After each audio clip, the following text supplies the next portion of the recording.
Praise lord. ఈ సమయమందు దేవుని యొక్క నామమును బట్టి ద్వారా దేవుడు మనతో బలమైన మాటలు ఈ దినమందు దేవుని యొక్క లేఖనం ద్వారా మాట్లాడుతున్నాడు. సామెతల గ్రంథము 12వ అధ్యాయము 24వ వచనము ఈ మాటలు మరెంతగానో బలపరుస్తూ 24, 25 ఈ వచనం 28వ వచనం వరకు కూడా ఈ సామెతల గ్రంథాన్ని నేను ధ్యానిస్తున్నప్పుడు సొలొమోను ఎంతో అనుభవశాలిగా తన జీవితంలో అనుభవపూర్వకమైన మాటలు పొందుపరుస్తూ ఉన్నాడు.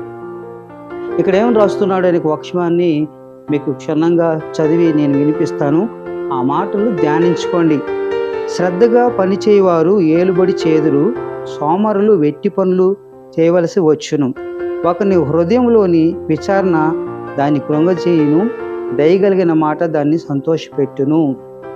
ఇక్కడ ఈ 2 వచనాల్లో కూడిన మాటలు మనం గమనిస్తే శ్రద్ధగా పనిచేయవారు ఏలుబడి చేదురు, సోమరులు వెట్టి పనులు చేయవాలని ఇక్కడ ఒక మాట రాస్తున్నాడు. అట్లాగే ఒకని హృదయంలో విచారణ దాన్ని కృంగదీసును, దయగలిగిన మాట సంతోషపెట్టును. ఈనాడు ఒక మాట సంతోషపెడుతుంది, ఒక మాట దుఃఖపెడుతుంది, ఒక మాట విచారణ కలిగిస్తుంది, ఒక మాట సంతోషపెడతా ఉంది. ప్రియులారా, ఈ సమయం ముందు వర్తమానం వింటున్న మీ యొక్క జీవితాల్లో ఈ మాటలు, ఈ 2 మాటలు కూడా మనం గమనిస్తే శ్రద్ధగా పనిచేయవాడు ఏలుబడి చేయును. శ్రద్ధ దేని మీద నిలపాలి అంటే ఇక్కడ బోధిస్తున్న దైవశాఖం మీద అనేది కాదు, కానీ శ్రద్ధ దేవుని వాక్యం మీద, దేవుని వాక్యం అనే శబ్దం మీద, అలాగే మన క్రియల మీద, మన జీవితం మీద, అలాగే మనం ఉన్న స్థలమందు శ్రద్ధ నిలిపి జాగ్రత్తగా పనిచేయవాడు ఏలుబడి చేస్తాడు. అలాగే సోమరులు వెట్టి పని చేయాల్సి వస్తుంది. ఒక దినాన నిర్లక్ష్యం చేస్తే ఆ ఆజ్ఞ అతిక్రమమే పాపము, పాపం వల్ల వచ్చే జీతము మరణము అంటున్నాడు. అయితే మంచి మాటలు హృదయములకు విచారణ దాన్ని ఆ దయగలిగిన మాట మనిషిని సంతోషపెడుతుంది. ఒకని హృదయంలో ఉన్న విచారణ దాన్ని కృంగజేస్తుంది. ఈ సమయంలో ఏ విధమైన విచారణ నువ్వు కృంగి ఉన్నావు, ఏ విధమైన హృదయ ఆలోచనలతో మీరు కలిగి ఉన్నారు, ఒకసారి జ్ఞాపకం చేసుకోండి. ఈ సమయం ముందు దేవుని యొక్క మాటల్లో మన యొక్క జీవితంలో ఒక మంచి సమాచారము ఎముకలకు పుష్టినిస్తుంది అన్న మాట మరొక దగ్గర రాయబడింది. అలాగే శ్రద్ధ గలవారు ప్రాణము పుష్టిగా ఉండనుండి పక్కనున్న సామెతల గ్రంథము 13వ అధ్యాయము మనము గమనించుకున్నట్లయితే అక్కడ కూడా దేవుని యొక్క మాటలు రాయబడినట్లుగా మనం చూస్తున్నాం.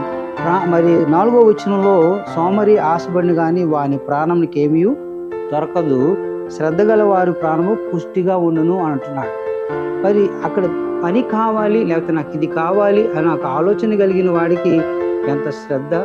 ఒక దినాన ఒక యవనస్తుడు తన కుటుంబ దేనస్థితి కొరకు పరిస్థితులు తన తోటి పిల్లలతో ఆడుకోవాలని, తోటి వారితో నేను కూడా సమానంగా ఉండాలని ఎన్నో ఆశయాలు కలిగి ఉన్నాడు. తన దేని కుటుంబంలో తన తండ్రి చనిపోవడం ద్వారా ఆ తల్లి పడుతున్న వేతను చూసి బాధపడి అతను కూడా ఏదో చేయాలి అని ఆ తల్లికి ఆ అమ్మ బర్త్డే రోజు తన స్నేహితులు వాళ్ళ అమ్మకి బహుమతులు ఇవ్వడం చూశాడు. కానీ వాళ్ళ పేరెంట్స్ ఇచ్చిన డబ్బుతో కొన్నారు. కానీ ఈ పిల్లవాడు మాత్రం తన తల్లికి ఏదో ఒక బహుమానాన్ని కొనాలని ఆలోచనతో తన కొంత డబ్బుని తీసుకొని ఆ యొక్క గిఫ్ట్ ఆర్టికల్ సంబంధించిన షాప్ దగ్గరికి వెళ్ళాడు.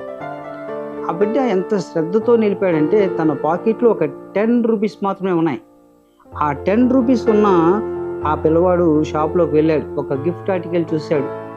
ఆ తల్లి ఎంతగా బాధపడుతుందో, ఆమె కొరకు నేను ఏదో ఒక సహాయాన్ని చేయాలి అన్న ఉద్దేశంతో ఆ ఇంట్లో ఉన్న అవసరతతో కూడిన ఆ పరికరాన్ని ఆ తల్లి కోసం బహుకరించాలని చెప్పేసి షాపుకి వెళ్ళినప్పుడు ఆ షాపు యజమానుడు దాని దరిదాపు 100 రూపాయలు చెప్పాడు.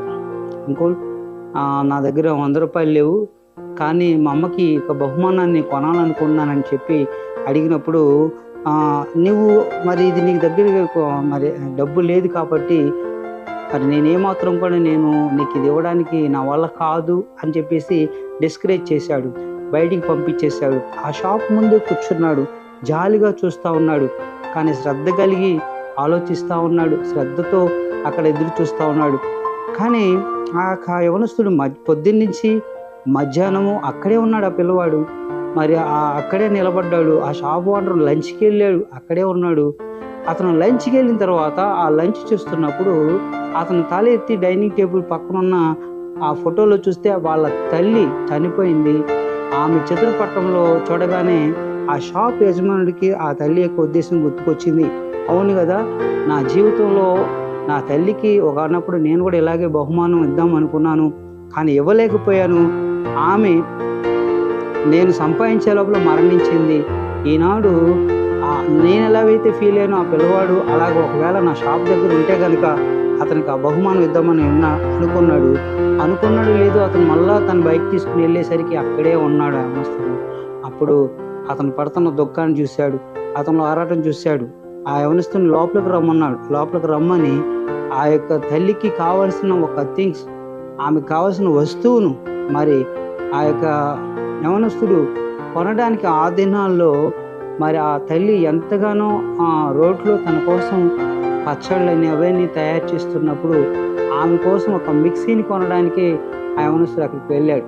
మరి ఆ షాపు యజమానుడు అన్నాడు, నీకు కనుక నేను ఈ వస్తువు ఇవ్వడానికి సిద్ధపడుతున్నాను, కేవలం నీ దగ్గర నీ జోబిలో ఒక పాకెట్ 10 రూపాయలు మాత్రమే ఉన్నాయి, కానీ నీకు అవసరమైతే నా షాప్లో పని ఇవ్వడానికి కూడా సిద్ధమే. ఎందుకంటే నువ్వు నీ తల్లికి ఒక బహుమతి ఇవ్వడం కొరకు నువ్వు ఎంత శ్రద్ధ కలిగి నిలిచి ఉన్నావో, నువ్వు ఎంత ఇదిగా నన్ను బ్రతిమలాడుకుంటున్నావో, మరి నువ్వు పని చేస్తావా నా దగ్గర అన్నాడు. అయితే ఆ యవనస్తుడు అన్నాడు, తప్పకుండా అన్నాడు.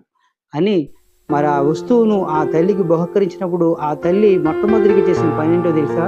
ఈ వస్తువు నువ్వు ఎక్కడి నుంచి పట్టుకొచ్చావు అంటే ఆ తల్లి నిలదీసింది.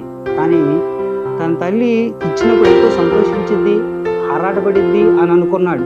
కానీ ఆ తర్వాత ఆ పిల్లవాడిని తన యొక్క తల్లిని తీసుకుని మరలా ఆ షాప్ దగ్గరికి వెళ్ళాడు. ఆ షాప్ యజమానుడు ఆ తల్లితో చెప్తున్నాడు, ఒకప్పుడు నీలాగా నా తల్లి ఉండేది, నా తల్లిని నేను కోల్పోయాను, కానీ నీ కుమారులాగా నేను శ్రద్ధగా పని చేయడానికి కానీ ఆ వస్తువు కొనడం కానీ గురించి కానీ ఇంతదిగా నేను ఆలోచించాల, కానీ నా తల్లిని సంతోషపెట్టలేకపోయాను. కానీ నీ కుమారుడైతే నిజంగా తన జోబీలు ఎంత ఉందో చెప్పాడు, రేపటి నుంచి షాపుకి పనికి వస్తానన్నాడు అని చెప్పినప్పుడు ఆ తల్లి ఎంతో ఆశ్చర్యపడింది. నువ్వు నిజమైన బహుమానం, నీ నోట యథార్థమైన మాటలు. ఇదిగో దేవుని యొక్క సన్నిధికి వెళ్తున్న ఆ యవనస్తుడు నేర్చుకున్న పాఠం ఏంటంటే తన తల్లిని తండ్రిని సన్మానించే మార్గంలో జీవించాడు. తను జీవించిన ఆ తల్లి కొరకు ఇవ్వడానికి సిద్ధపడ్డాడు. ఆ తల్లి మరి ప్రేమించిన ఆ బిడ్డ యొక్క యథార్థతను నమ్మింది. అదే రీతిగా మరి ఆ షాప్ యజమానుడు హృదయాన్ని కూడా మార్చగలిగాడు. కొన్ని దినాలకు అతను కూడా అదే షాపుకి యజమానుడయ్యాడు. దేవునికి స్తోత్రం, ప్రైజ్ లార్డ్. అదే రీతిగా మీ జీవితాలు జీవించాలని, శ్రద్ధగా పని చేసుకోవడం కొరకు ఆలోచించినప్పుడు దేవుడు సహాయం చేస్తాడని, మీ పనుల విషయాలు జాలి కలిగిన వారిగా చేస్తాడని, కాబట్టి ఓర్పు సహనాన్ని కలిగి ఎదురు చూడండి. దేవుడు బహు ఆశీర్వాదంతో ఈ యొక్క సమయమందు మీరు మరి శ్రద్ధ నిలిపి మరి కొన్ని దినములు ప్రయాసపడితే మీరు అనుకున్న టార్గెట్ల విషయంకు దేవుడు నడిపించును గాక. దేవుడు నీ కుటుంబాలను దీవించును గాక. ఆమేన్. God bless you.